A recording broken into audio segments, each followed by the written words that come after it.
I clutched my abdomen, trying to breathe through another wave of searing pain. My sister Sarah's voice carried across the restaurant.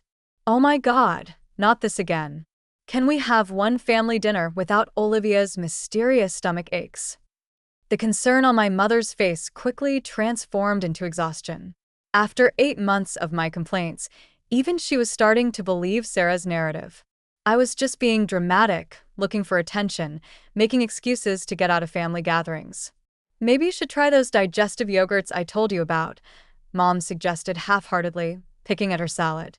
"Sarah's right, honey. You've always been a bit sensitive." I'm Olivia Parker, 28, and for the past 8 months, my body had been trying to tell me something was terribly wrong. But thanks to my sister's running commentary about my attention-seeking behavior, nobody was listening anymore.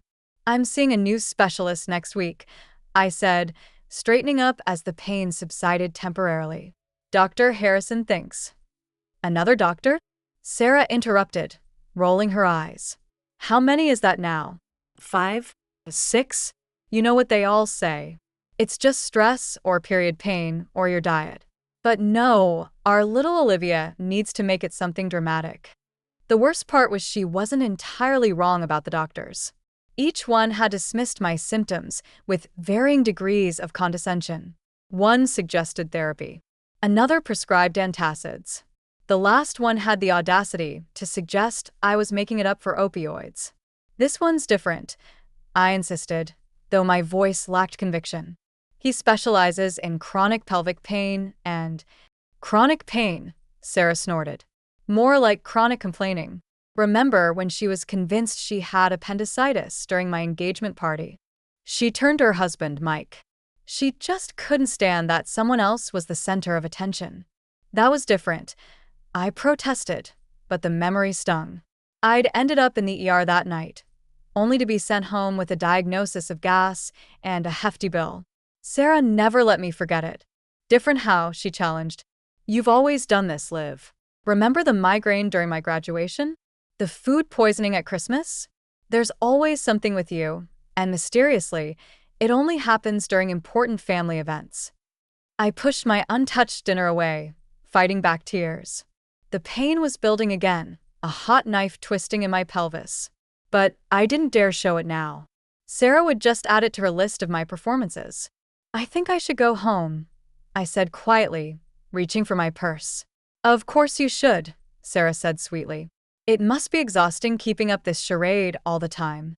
Mom touched my arm as I stood. "Maybe you should try meditation, sweetheart. Your sister might have a point about the stress." I left the restaurant, Sarah's voice carrying behind me.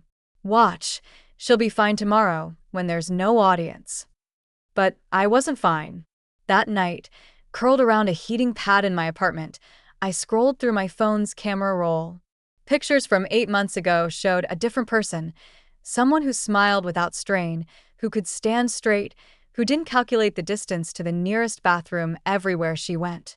The next morning, I sat in Dr. Harrison's office, trying to find words that wouldn't sound like Sarah's version of me. The pain started in my lower right side. I began, then stopped. "I know everyone thinks I'm making it up, but—" Dr. Harrison put down his pen. "Tell me about the pain. Not what others think about it, just what you feel." For the first time in months, someone was actually listening. I described the stabbing sensations, the way they radiated from my right side across my pelvis, how they'd grown from occasional twinges to constant agony. I told him about the fatigue, the nausea, the way my body felt like it was at war with itself. Instead of dismissing me, he ordered tests, many tests, blood work, ultrasounds, and finally an MRI. 2 days later, my phone rang during another tense family dinner. Sarah was mid-eye roll at my untouched pasta when I answered. "Miss Parker," Dr. Harrison's voice was grave, "I need you to come to the hospital right away. Your MRI results. We need to operate immediately." The color must have drained from my face because even Sarah stopped talking. "What is it?" Mom asked, worry finally breaking through her Sarah-induced skepticism. "They found something," I whispered, my hand shaking. "They need to operate tonight." Sarah scoffed, but there was a flicker of uncertainty in her eyes. "Tonight? Come on, Olivia. No one operates at night unless it's an emergency. Dr. Harrison's voice cut through on my phone speaker. Miss Parker, if you're with your family, please have someone drive you. You're not safe to drive with what we found. For the first time in 8 months, Sarah was silent. She had no idea that what the surgeons would find would change everything, not just about my health, but about our family dynamic forever. The hospital corridor buzzed with urgent activity as Dr. Harrison reviewed my MRI scans. Sarah sat in the corner, still maintaining her skeptical expression, while Mom clutched my hand. The images on the screen looked like abstract art to me, but the doctor's finger traced something ominous. This mass here, he pointed, is approximately 15 centimeters. It's wrapped around your right ovary and appears to be pressing against several major blood vessels. The situation is critical. Sarah stood up, her certainty finally wavering. 15 centimeters? That's impossible. She would have known sooner. A doctor would have felt that during an exam. Dr. Harrison's expression hardened. Unfortunately, this type of growth can be missed during routine examinations, especially when patients' pain complaints are dismissed as psychological or attention-seeking behavior. The pointed comment made Sarah sink back into her chair. We need to operate immediately, he continued. The mass is showing signs of potential rupture, which could lead to internal bleeding. Miss Parker, you're lucky you got this MRI when you did. Lucky wasn't the word I'd use for 8 months of being called a drama queen while something grew inside me, threatening my life. As they prepped me for surgery, Sarah hovered awkwardly by my bedside. Liv, she started, but a nurse interrupted, asking her to step out. The last thing I remembered before the anesthesia took hold was Sarah's face, stripped of its usual condescension, finally showing real fear. I woke up hours later to urgent whispers outside my recovery room. Through the haze of post-surgical medication, I heard Dr. Harrison's voice. The mass was larger than we anticipated. It had wrapped around her appendix and right fallopian tube. The pain she described, it wasn't psychosomatic. She was experiencing severe tissue death. But how did other doctors miss this? Mom's voice cracked. Because they weren't looking, he replied firmly. They heard a young woman complaining of pain and made assumptions. Miss Parker's symptoms were classic for this condition, but because she was labeled as attention-seeking, crucial early warning signs were ignored. A sob broke through Sarah's. I told everyone she was lying. I convinced Mom not to go with her to doctor's appointments because it would enable her behavior. The surgery was successful, Dr. Harrison continued, but the damage from delayed treatment is considerable. She's lost her right ovary and fallopian tube. The appendix was unsalvageable. If she'd been taken seriously sooner. He didn't need to finish the sentence. Everyone understood what he meant. This could have been prevented. Later that evening, as I drifted in and out of consciousness, I heard Sarah crying by my bedside. I was so cruel, she whispered, thinking I was asleep.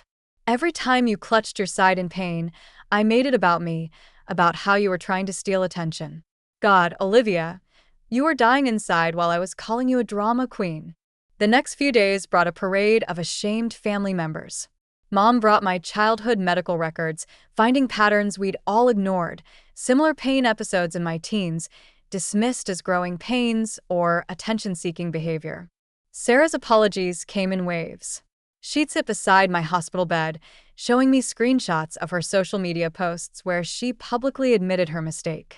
She deleted every dismissive comment she'd ever made about my pain, replacing them with long explanations about the danger of dismissing women's health concerns. I've been researching medical gaslighting, she told me on the 3rd day. Do you know how many women go through what you did? How many are dismissed, ignored, or labeled as dramatic until it's almost too late? I didn't know. I'd spent 8 months in Facebook support groups, finding others whose families and doctors had dismissed their pain. Some hadn't been as lucky as me. Their stories ended much worse. A week after surgery, Dr. Harrison brought in my pathology results. The mass had been benign, but its size and location had created a potentially fatal situation. If we'd waited another week, he said gravely, we'd be having a very different conversation. Sarah, who hadn't left my side since the surgery, burst into fresh tears.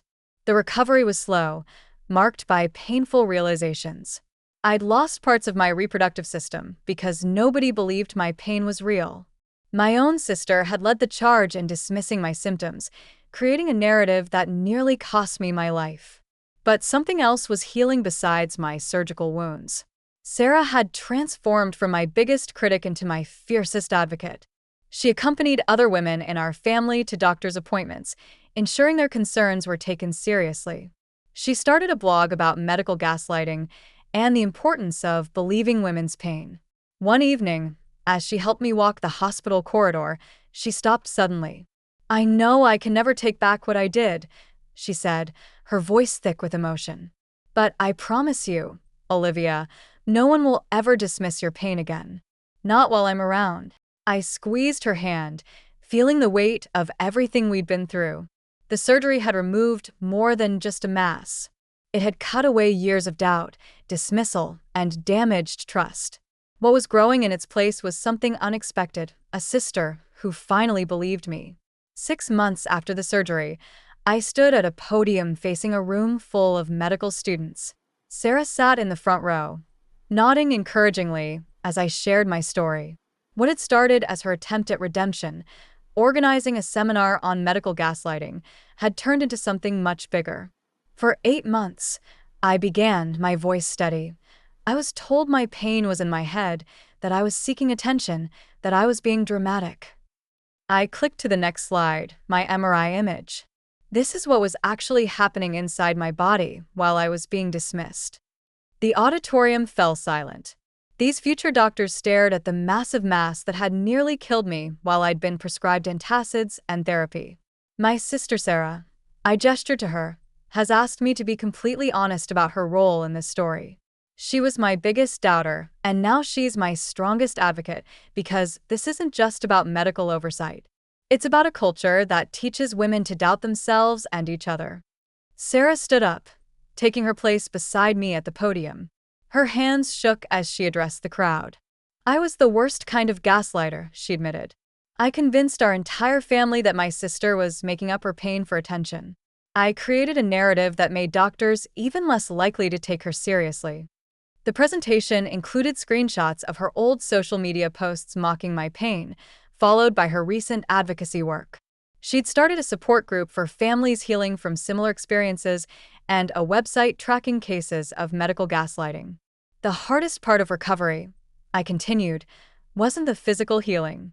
It was realizing how many warning signs we'd ignored because we've been conditioned to doubt women's pain. How many times had other women been dismissed the same way? After the presentation, a young medical student approached us, tears in her eyes. "They found a mass in my sister last week," she said. "We only caught it because I insisted on an MRI. I kept thinking about your story, which Sarah shared online.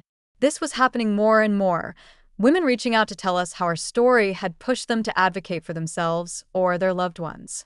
Sarah's guilt had transformed into purpose, and my trauma had become a tool for change. At home, my recovery continued. The physical scars were healing, but the emotional landscape of our family had permanently shifted. Mom had become almost hypervigilant about everyone's health complaints, while Dad had quietly scheduled his first physical in a decade. Sarah and I were rebuilding too. Every Thursday, she'd come over with takeout, and we'd work on updating the website, adding new resources, and sharing more stories from our growing community of survivors. "I found another case," she said one evening, passing me her laptop. "A woman in Ohio, 3 years of being told it was anxiety before they found tumors in her liver." I read the story, recognizing the familiar pattern.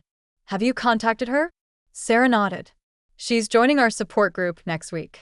Her sister reached out too, said she feels guilty for not believing her." The support group had become a safe space for both survivors and their families. Women shared their stories of being dismissed, while family members worked through their guilt and learned to become better advocates. "You know what still haunts me?" Sarah said, setting down her fork. "That night at the restaurant, right before your diagnosis, I was so cruel, so convinced you were faking." "But he did," I interrupted gently. "And look what we've done with that second chance."